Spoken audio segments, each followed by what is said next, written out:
क्या अमेरिकी राष्ट्रपति ट्रंप यूक्रेन के राष्ट्रपति ज़ेलेंस्की को सत्ता से हटाना चाहते हैं? इस कयास को इस बात से हवा मिली है क्योंकि जो रिपोर्ट आ रही है उसके मुताबिक ट्रंप की टीम के 4 सहयोगी यूक्रेन के कुछ ऐसे बड़े नेताओं से मिले हैं जो ज़ेलेंस्की के विरोधी हैं, यानी कि विपक्षी दल के नेता हैं।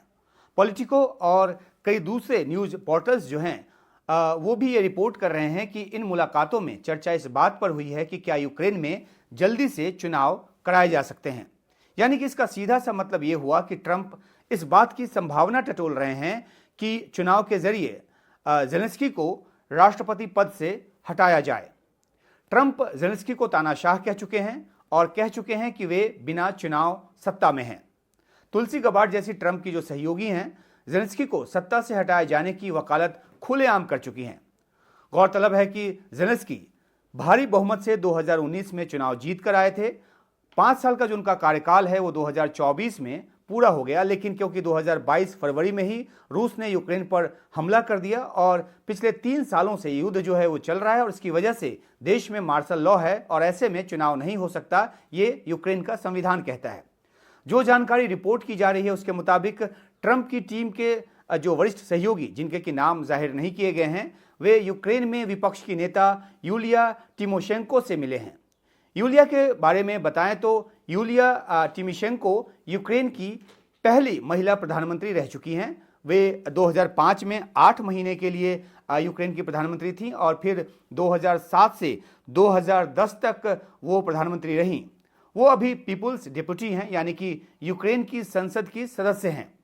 रिपोर्ट है कि ट्रंप की टीम के सहयोगी जो हैं वो पेट्रो पोरोशेंको से भी मिले हैं। पेट्रो पोरोशेंको 2014 से 2019 तक यूक्रेन के राष्ट्रपति रहे और इन्हीं को हराकर ज़ेलेंस्की सत्ता में आए।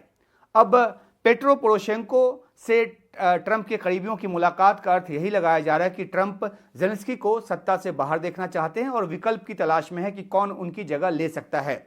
दिलचस्प बात है कि रूस के राष्ट्रपति पुतिन भी ज़ेलेंस्की को सत्ता से बाहर देखना चाहते हैं क्योंकि उनको लगता है कि तभी शायद पूरी जीत रूस को यूक्रेन में मिल पाएगी। यानी कि ज़ेलेंस्की को हटाने को लेकर ट्रंप और पुतिन सेम पेज पर नजर आने लगे हैं, खासतौर पर इस रिपोर्ट के आने के बाद कि उनके सहयोगी जो हैं वो ट्रंप के वो ज़ेलेंस्की के विरोधियों से मिले हैं।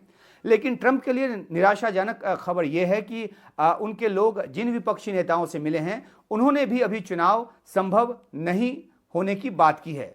पॉलिटिको वेबसाइट ने पोरोशेंको की पार्टी यूरोपियन सॉलिडरिटी पार्टी के जो प्रेस ऑफिसर हैं उनके हवाले से लिखा है कि पार्टी अभी जल्दबाजी में चुनाव के पक्ष में नहीं है, बल्कि युद्ध की समाप्ति के बाद फ्री और फेयर इलेक्शन हो, पार्टी इस बात की पक्षधर है। व्हाइट हाउस में पिछले हफ्ते जो बहस हुई उसके बाद से ही ट्रंप ज़ेलेंस्की से खासे नाराज हैं। रेयर अर्थ मिनरल समझौता जो है वो भी नहीं हो पाया और ज़ेलेंस्की को व्हाइट हाउस से जाने को कह दिया गया। हालांकि कांग्रेस के अपने संबोधन में ट्रंप ने कहा कि यूक्रेन के जो राष्ट्रपति हैं ज़ेलेंस्की उन्होंने उनको पत्र लिखा है और उनके नेतृत्व में रूस के साथ शांति समझौते पर बात आगे बढ़ाने की बात लिखी है, उस पर सहमति जताई है। ज़ेलेंस्की ने भी इस बात को कहते हुए ट्वीट किया। हालांकि ज़ेलेंस्की यूक्रेन की खोई ज़मीन की वापसी और यूक्रेन के लिए सिक्योरिटी गारंटी की अपनी जो बात है उस पर कायम है। उनको यूरोप में फ्रांस के राष्ट्रपति मैक्रों और यूके के पीएम स्टार्मर का भी साथ मिल रहा है। ये तीनों मिलकर एक शांति फॉर्मूले पर काम कर रहे हैं, उसको बना रहे हैं, जिसे रिपोर्ट के मुताबिक अगले हफ्ते ट्रंप के सामने पेश किया जाएगा। और रिपोर्ट ये भी है कि मैक्रों और स्टार्मर दोनों ज़ेलेंस्की के साथ ट्रंप से मिलने जाएंगे, यानी कि अकेले ज़ेलेंस्की नहीं जाएंगे बल्कि उनके साथ यूरोप के 2 बड़े नेता भी, 2 राष्ट्राध्यक्ष भी जाएंगे। तो एक तरफ इस तरह की बात चल रही है और दूसरी तरफ ट्रंप के सहयोगियों का ज़ेलेंस्की के विरोधियों से मिलने की जो बात है वो शंका पैदा करती है। जाहिर सी बात है कि जो ट्रंप हैं वो ट्रंप हैं, वे हर तरह का कार्ड अपने हाथ में रखना चाहते हैं। अगर समझौता जो है उस तरह से नहीं हुआ जैसा कि वो चाहते हैं तो फिर वे ज़ेलेंस्की की जगह किसी और को राष्ट्रपति देखना चाहेंगे। ये बात कई जानकार जो हैं वो भी कह रहे हैं। हालांकि इसमें बड़ा एक पेंच है।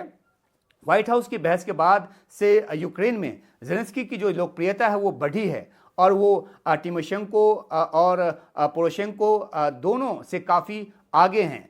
ज़ेलेंस्की को जहां 44% लोगों की पसंद बताया गया है, वहीं पोरोशेंको महज 10% लोगों की पसंद हैं। ये रेटिंग में अपने किसी भी प्रतिद्वंदी से आगे हैं और उनके जो सबसे नज़दीकी प्रतिद्वंदी हैं वो पूर्व आर्मी कमांडर और ब्रिटेन में यूक्रेन के जो राजदूत हैं वालेरी ज़मुलज़ानी, जो कि उनसे 20 पॉइंट पीछे हैं।